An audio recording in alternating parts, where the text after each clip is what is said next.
नमस्ते विद्यार्थियों, आज हम बीए पार्ट फर्स्ट में बात करेंगे एरी प्राड की संकल्पना के बारे में, जिसमें मैंने कल लास्ट वीडियो में आपको बताया था एरी की संकल्पना के बारे में।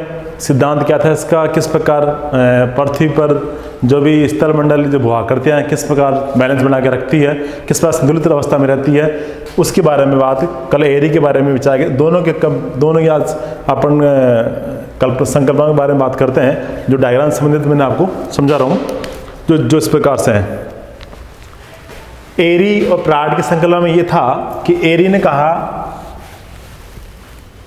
कि पृथ्वी पर जो भी उच्चावच है या जो भी भूस्तंभ है उनका घनत्व समान होता है, लेकिन गहराई में अंतर रहता है। यानी कि सियाल से बने हुए स्थल मंडल जो सीमा जो मैग्मा के रूप में जो सियाल सीमा पर तैरता है, उसी प्रकार इसने कहा कि जो स्तंभ है या स्थल मंडल में भूआकृतियाँ होती है, जो पर्वत पठार है या मैदानी भाग है, वो मतलब इनका घनत्व समान होता है, लेकिन एक इनका जो नीचे वाला जो तल है और जो गहराई में जो अधिक भारी पदार्थ का प्लावी मैग्मा है, उसमें ये अधिक घनत्व में ये हल्का घनत्व वाले स्तंभ तैरते हैं। यानी सियाल सीमा पर तैर रहा है, सियाल सीमा पर तैर रहा है। यानी तैर मतलब सियाल का घनत्व कितना है 2.67 और सीमा घनत्व कितना है 3.0। तो इसने ये बताया कि जैसे ये मान लो अपने उदाहरण देते हैं कि ये जल है, जल भरा पात्र है, पात्र में कुछ लकड़ी के टुकड़े लिए जो अलग अलग आकार के टुकड़े थे, उनको उस पानी के भरे पात्र में डुबा गया। तो इनकी लंबाई के अनुसार जितनी इनकी लंबाई जिसकी लंबाई ज़्यादा थी वो उतनी गहराई में अधिक गहराई तक डूब गया, और जिसकी गहराई कम थी वो कम ऊंचाई थी वो कम गहराई तक डूबा हुआ दिखाई पड़ रहा है। जैसे ये स्तंभ है, ये छोटा स्तंभ है तो कम गहराई, इससे बड़ा स्तंभ है वो अधिक गहरा है, ये सबसे बड़ा स्तंभ है तो अधिक गहराई तक ये इसकी जड़ें इस जल में डूबी हुई है। इसी प्रकार इसने एरी ने यह बताया कि 2.67 घनत्व वाले जो स्तंभ है वो कम घनत्व वाले स्तंभ है वो सियाल से बने हुए हैं, वो सीमा पर जो बाहरी घनत्व वाली सेल में तैरते हैं। जिस प्रकार एक नाव पानी में तैरती है तो उसका अधिकांश भाग जल में डूबा हुआ रहता है, उसी प्रकार इसने कहा कि बाहरी मैग्मा में ये स्तंभ जो कम घनत्व वाले सेल है वो तैरती है। तो वो किस प्रकार तैरती है कि जिसकी जड़ें जिसका जितना भाग अधिक बाहर दिखाई पड़ता है उससे उसका अधिकांश भाग उस जल में या उस मैग्मा में डूबा हुआ रहता है। इसने जो उदाहरण दिया कि हिमालय की ऊंचाई 8,848 मीटर मानते हैं, तो इसका 9 गुना यानी 9 गुना 79,632 मीटर की गहराई तक मैग्मा में प्लावी मैग्मा में इसकी जड़ें पहुंची हुई है, जिससे ये अधिक गहराई में इस जड़ें होने के कारण ये अपना संतुलन बनाए रखता है। जिस प्रकार की इमारत को बनाने के लिए पहले से नींव भरनी पड़ती है और नींव की गहराई अधिक होगी तभी वो इमारत स्थिर अवस्था में या बैलेंस में रहेगी। अपन इसकी कम गहराई में या इसकी नींव की गहराई कम भरते हैं तो उसमें संभावना मतलब उसको गिरने की संभावना अधिक रहती है। इसलिए इसको एरी ने बताया कि जो स्तंभ जितना अधिक ऊंचा है उतना ही उसका अधिकांश भाग मैग्मा में या मेंटल में धंसा हुआ है या अधिक गहराई तक जड़ें पाई जाती है। तो इसने एरी के आधार पर यह था कि सियाल रूपी स्तंभ भूमंडल वाले जो आकृतियाँ होती है वो सीमा रूपी मैग्मा में तैरती है, जिस प्रकार सियाल सीमा पर तैरता है, जो नाव पानी में तैरती है, उसके आधार पर उदाहरण समझाया। तो ये तो था एरी के आधार पर, और ये था प्राड के अनुसार। प्राड ने कहा कि प्राड ने जब इसकी स्टडी की इसके विचार लिया कि आपने इसमें पढ़ा था कि 5.236 मिनट यानी ये मिनट सेकंड का अंतर आया जब इसने एरी के द्वारा ये कल्याण और कल्याणपुर के बारे में अध्ययन किया गया। तो इसने कल्याण और कल्याणपुर के बारे में अध्ययन किया तो उसमें इस घनत्व में जो डिफरेंस आया वो 5.236 मिनट डिग्री का अंतर आया। तो इसने ये अंतर किससे पूछा, एरी को पूछा गया। तो एरी ने ये अंतर निकाला 5.236 का, और प्राड के द्वारा ये से पूछा गया। तो प्राड ने इसका दोबारा स्टडी की, इसका अध्ययन किया, इसका दोबारा अध्ययन किया। तो उसने माना कि जिस प्रकार हिमालय का घनत्व अगर 2.75 है, कितना 2.75 है, तो उसने इस केस का इस संकल्प का अध्ययन किया गया। तो उसने ये अनुमान लगाया कि जिस प्रकार हिमालय अधिक ऊंचा वाला भाग 2.75 घनत्व बना हुआ है, उसी आधार पर उसने आकलन किया तो यह डिफरेंस 15.885 मिनट का अंतर आया। तो उसने हिमालय और हिमालय के समीपवर्ती सेलों का अध्ययन किया, हिमालय की सेल चट्टान और उसके समीपवर्ती जो मैदानी भाग उसका चट्टान का अध्ययन किया गया। तो उसने उसे ये प्राप्त हुआ कि जो ऊंचा स्तंभ है उसका घनत्व कम है और जो नीचा स्तंभ है उसका घनत्व ज़्यादा है, यानी हिमालय की जो संरचना है वो कम घनत्व वाली सेल से बना हुआ है और जो मैदानी भाग है उसका जो घनत्व है वो अधिक घनत्व वाली सेल से बना हुआ है। तो उसने ये आकलन, इस आधार आकलन किया, चट्टानों का आकलन किया, उसका अध्ययन किया, तो ये पाया गया कि ऊंचा स्तंभ कम घनत्व है, नीचा स्तंभ अधिक घनत्व है। तो इसका संबंध क्या हुआ? उल्टा अनुपात, मतलब घनत्व में और गहराई में उल्टा अनुपात है, यानी उसका जो स्तंभ की ऊंचाई में और घनत्व में उल्टा अनुपात किस प्रकार है कि जो ऊंचा स्तंभ है, ऊंचा स्तंभ कम घनत्व है और नीचा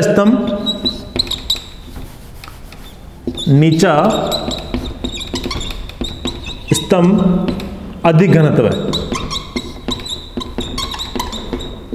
अधिक घनत्व है। एरी के अनुसार यह था कि समान घनत्व है, असमान गहराई, इसका था समान घनत्व है,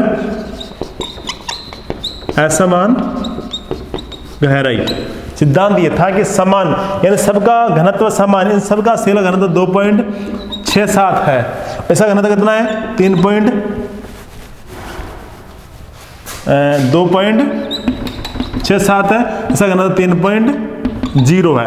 यानी जो स्तंभ बने हुए थे सारे स्तंभ दिखाई पड़ रहे हैं, जो भी आप ये लकड़ी टुकड़े हैं वो सब एक सेल से एक घनत्व के बने हुए हैं, घनत्व सबका समान है, लेकिन गहराई में क्या है? अंतर है। जो जितना अधिक ऊंचा है उतना ही अधिक गहराई में दसा हुआ है। तो उसने समान घनत्व है असमान गहराई के सिद्धांत पर अपना सिद्धांत की संकल्पना प्रतिपादित की। किसने? एरी ने। प्राट ने अपनी जो संकल्पना दी वो सिद्धांत ये था कि ऊंचा स्तंभ कम घनत्व है, नीचा स्तंभ अधिक घनत्व है, यानी कि इसका संबंध क्या हुआ कि असमान घनत्व समान गहराई असमान घनत्व है, यानी था असमान घनत्व व समान गहराई के सिद्धांत पर प्राट की संकल्पना आधारित है। इसने कहा कि जिस प्रकार समान गहराई क्या है? समान है, लेकिन घनत्व में क्या है? अंतर है। इसमें सबका घनत्व है, किसी का घनत्व ये हल्का है 2.6 है, 6 0 करते हैं, इसका घनत्व 2.8 है, इसका घनत्व 2.10 है, इसका घनत्व 2.90, यानी ये हो गया, ये 3.0 है। ऐसे जिस बार, लेकिन इनका घनत्व सबका 3.0 या नीचे जो समान घनत्व बात करते हैं, तो इसने कहा कि सभी स्तंभों का घनत्व में असमानता है। प्राट के अनुसार कहा कि सभी जो स्तंभ है, जो ऊंचा स्तंभ है उसका घनत्व कम है, जो नीचा स्तंभ है उसका घनत्व अधिक है। इस बार इसने आकलन किया कि जो ऊंचाई और जो स्थल मंडल पर वो आंकड़े दिखाई पड़ती है उसके घनत्व में विविधता पाई जाती है, लेकिन गहराई सबकी बराबर होती है। क्यों? जिस प्रकार एक तल है, रेखा है, जिसे बोलते हैं क्षतिपूर्ति तल या समतोल तल, क्षतिपूर्ति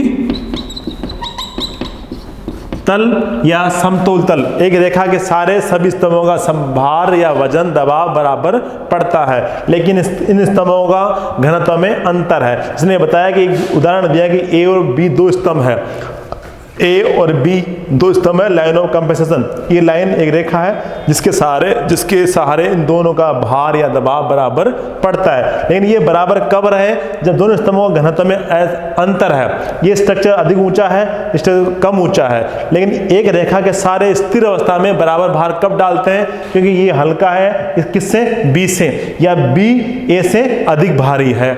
मान ली ए से बी अधिक भारी है या अधिक घनत्व वाली सेल से बना हुआ है, और ए क्या है? बी से हल्का है, यानी कम घनत्व वाली सेल है, यानी इसका घनत्व 2.60 है, इसका घनत्व 3.0 है। तब ये इस तरह एक रेखा के सारे बराबर दबाव या वजन डालेंगे, तब स्तंभ एक स्थिर अवस्था में या एक संतुलन पर रह सकते हैं। इसलिए प्राट ने कहा कि प्राट का सिद्धांत यह था कि सभी स्तंभों का घनत्व में अंतर पाया जाता है, लेकिन एक रेखा के सहारे, एक तल के सहारे, एक समतुल्य कन्वेंशन जो तल बताया था, इस पर सभी का भार या वजन बराबर पड़ता है। इसलिए प्राट ने एक उदाहरण दिया, जिस प्रकार अब मैंने एक पारे के भरे पात्र में इन सभी स्तंभों को अलग अलग धातु के कुछ टुकड़े लिए, जिसमें चांदी भी है, जस्ता भी है, पायराइट है, टिन है, लोहा है, निकिल है, तांबा है, सीसा है, ऐसे सभी अलग अलग धातु के टुकड़े लिए और इन सभी टुकड़ों को पारे से भरे पात्र में, बेसिन में छोड़ा गया, उसमें डाला गया। तो डालने में क्या प्राप्त किया उन्हें? तो उसने देखा कि सभी स्तंभों का नीचे का जो तल है, गहराई है, वो सबकी बराबर रहती है, लेकिन ऊपर जो उसके ऊंचाई में अंतर रहता है। क्योंकि कारण क्या है कि सभी स्तंभ है, उनका घनत्व में अंतर है। जो देखा टिन और जो टिन है, पायराइट है, वो हल्के घनत्व से बने हुए हैं, तो अधिक ऊंचाई तक तैरते, मतलब अधिक ऊंचाई तक बाहर निकला हुआ है। और जो लोहा है, निकिल है, तांबा है, या अधिक घनत्व वाले जो सेल है, वो कम बाहर तक दिखाई पड़ रहे हैं। इस प्रकार इसने ये उदाहरण से ये एग्जाम्पल समझाया कि अधिक असमान घनत्व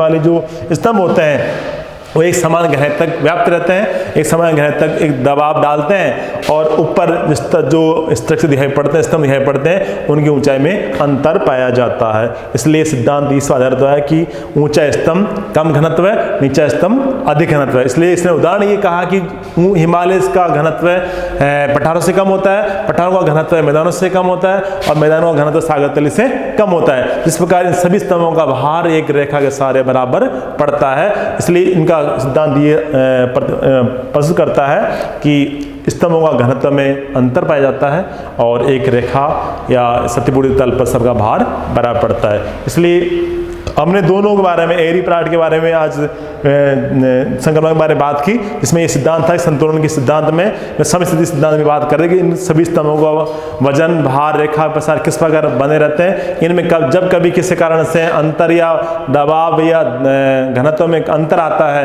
तो पृथ्वी पर इसको एडजस्टमेंट करने के लिए, संतुलन करने के लिए पुनः स्थापित करना पड़ता है। जिस प्रकार नदी प्रवाह द्वारा पहाड़ों को काट कर मैदानों को डालती मिट्टी से जमा करती है, और कुछ पदार्थ तो बहा कर ले जाकर सागरों में डालती रहती है, और डालती है तो उसका वजन क्या है, पहाड़ों को काटने का होता है, सागरों में डालने का होता है। तो पहाड़ों का घनत्व या उसकी ऊंचाई करती जाती है और सागरों में भार बढ़ता जाता है। तो उसको भार बढ़ेगा, एक तरफ भार अधिक बढ़ रहा है, एक तरफ भार कम हो रहा है, तो उसका दबाव को उसको मतलब बैलेंस बनाए रखने के लिए सागर तली का दसाव होगा, और वो दसाव भाग हिमालय या जो ऊंचा पर्वत श्रेणी है उनके नीचे को आना शुरू कर देगा, जिससे बैलेंस बना रहेगा। इसलिए समस्या में ये बताया गया है कि सभी स्तंभों का घनत्व और उसका ऊंचाई और अनुपात के बारे में बात करें तो सभी का बैलेंस बनाए रखने के लिए एक सिस्टम बना होता है, जिसका अपर्दन और अपक्ष से ये सब प्रक्रिया चलती रहती है। लेकिन एक संतुलन बनाए रखने के लिए उसका वजन आप सिरे में ऊपर से नीचे की ओर जाता रहता है, और नीचे वाला पदार्थ धंसकर ऊपर की ओर वलित होना शुरू हो जाता है। इस प्रकार ये सिद्धांत इस पर आधारित था। हमने आज इस संकल्प के बारे में पढ़ी। कल नेक्स्ट वीडियो में अपन नया टॉपिक फिर आपसे मिलेंगे। आज धन्यवाद।